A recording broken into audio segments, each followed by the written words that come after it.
10 WWE wrestlers who deliberately injured and hurt their opponent. Let's watch.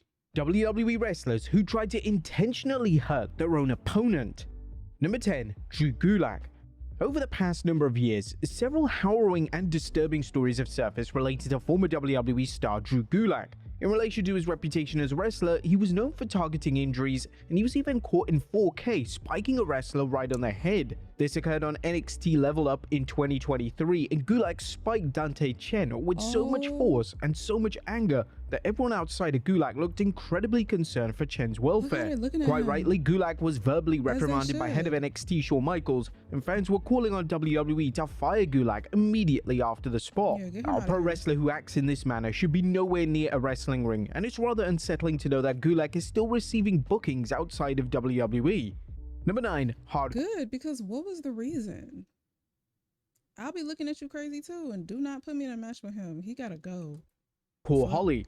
Hardcore Holly was often labeled as a bully, and he was often keen to pick on younger and upcoming talent. In 2004, it was widely reported that Holly had a personal issue with Renee Dupri, and the issue started after Holly allowed Dupri to borrow his rental vehicle. The vehicle was then issued with a parking ticket, and Dupri ultimately failed to pay the fine. Instead of communicating with Dupri, Holly decided to retaliate by legitimately attacking Dupri during a live event tag team match. Holly wasn't just trying to intentionally hurt Dupri, he was trying to brutalize him, as Dupri received a black eye and numerous bruises and lacerations. Quite rightly, WWE fined Holly a total of $10,000 for the incident, and it's likely that if this type of incident happened in today's WWE, then a suspension or firing would have followed. Number 8. Ron Simmons. Backstage in WWE during the late 90s, Ahmed Johnson wasn't he looks like a big old teddy bear.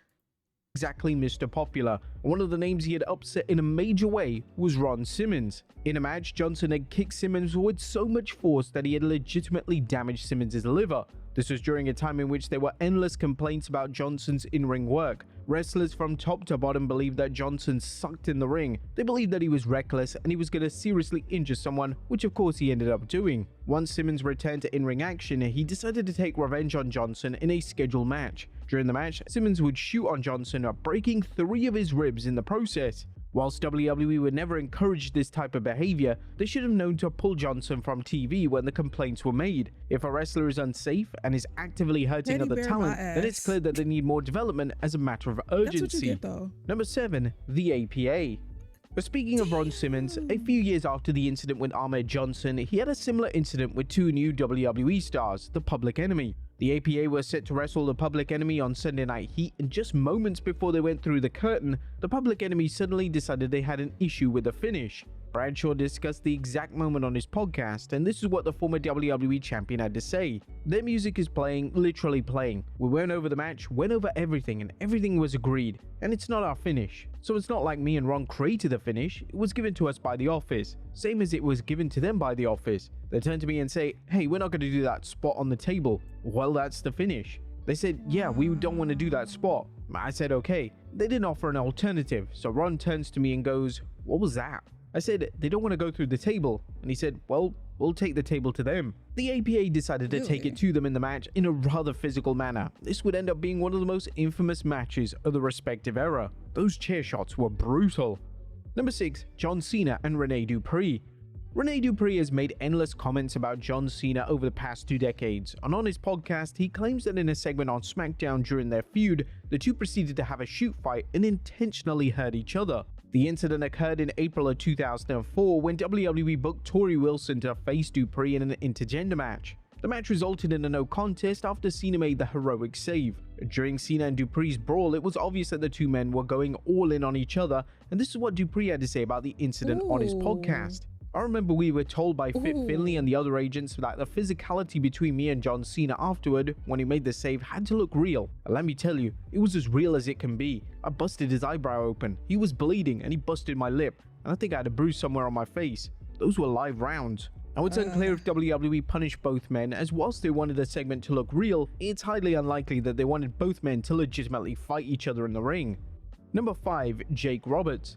It was once a commonplace for wrestlers to give out Damn, that was good though. Dang. receipts when they were hurt by another opponent. This was the case with Jake Roberts and Sid, as Sid was extremely stiff with Roberts during the match, so Roberts eventually had enough and decided to legitimately snap his bicep. Roberts revealed his story during an episode of his podcast, saying, "I had an incident where a guy was giving me a clothesline every night and it was freaking ripping my head off, and I was recovering from having neck surgery. And in wrestling, you can make it look like you tore the guy's head off, or you can tear the guy's head off. So the next time we wrestled, he clotheslined me and I did a little maneuver and snapped his bicep in half with intent. And when he went down, he was grabbing his arm, the bicep rolled up on his shoulder, it looked pretty awesome, and he's screaming to ring the bell, and I jumped on top of him and grabbed his bicep and just started squeezing." Roberts went on to say that he regretted the incident and stated that he needed to issue an apology to Sid. Number 4, Umaga. The planned top storyline for It Summer. do be like that because like people be trying you and it's like do you know I could hurt you? Like I don't want to do this. Like why would you force me to be this way? So I know exactly what that feeling is. Like I don't want any violence. I don't want to fight you, but I will hurt you. And I might feel a little bit bad after because I really fucked you up. Like I can fuck you up.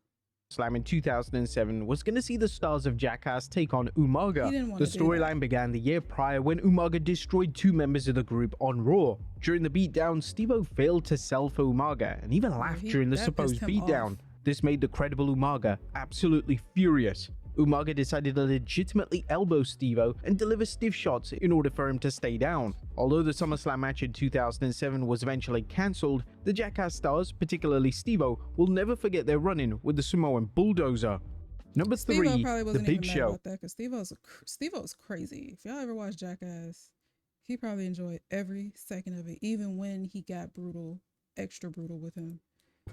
It's rare to hear stories of the Big Show legitimately shooting on other wrestlers, yet in 2006, he decided to use his size and strength to punish a member of the Spirit Squad. The issue was between Show and Spirit Squad member Johnny, and it was said to start after Johnny played a prank on Show during a live event match when Johnny asked Show to pick up a sandwich. Johnny revealed that the next time he encountered Show in the ring, Show put his health and safety in great jeopardy. Johnny felt completely powerless as he knew WWE management wouldn't do a thing about it. Johnny clearly believed that it was a harmless prank, but the Big Show didn't think of it that way, and he decided the best way to handle things was physicality in the squared circle.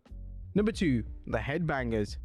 In 1998, the Insane Clown Posse's request for a raise went down so poorly that the Headbangers were asked to make an example out of the 2 during an episode of Raw. This story was revealed by a Headbanger Marsh while speaking to WSI's James Romero. "We had an agent come to us and say, you guys go out and beat the shit out of them. Beat the shit out of them because they're not coming back tomorrow. And if you don't beat the shit out of them, then the guys won't be in the building tomorrow either." So we went, okay, that's what we did. The segment features the Headbangers basically shooting on the duo, and it's extremely hard to watch. There are numerous stiff moves being delivered, and the chair shots are definitely coming from a place of hatred. And number 1, Andre the Giant. The Ultimate Warrior didn't have the best reputation both inside and outside the ring, and he was often known for being overly stiff in matches. When Warrior would wrestle Andre the Giant in the late 80s, the two would perform in a spot where Andre got caught in the ropes. According to the legendary Bobby the Brain Heenan, Warrior then began to take liberties during these spots, and he's notably stiff during the scripted move, no doubt because Andre couldn't defend himself. Eventually, Andre had had enough, and during a spot where Andre was trapped into the ropes, Andre freed himself at the last moment and made Warrior run right into his fist. This must have been extremely painful for the Warrior, and it's a miracle that he wasn't knocked out in the middle of the ring. But there you have it, folks. WWE wrestlers who tried to intentionally hurt their opponent in the ring. Be sure. I don't feel bad for some of these because you need to relax, bro. Like, calm down. But that's gonna do it for this reaction, you guys. Make sure to leave some likes and comments down below. Let me know what you guys think. I will see y'all in the next one.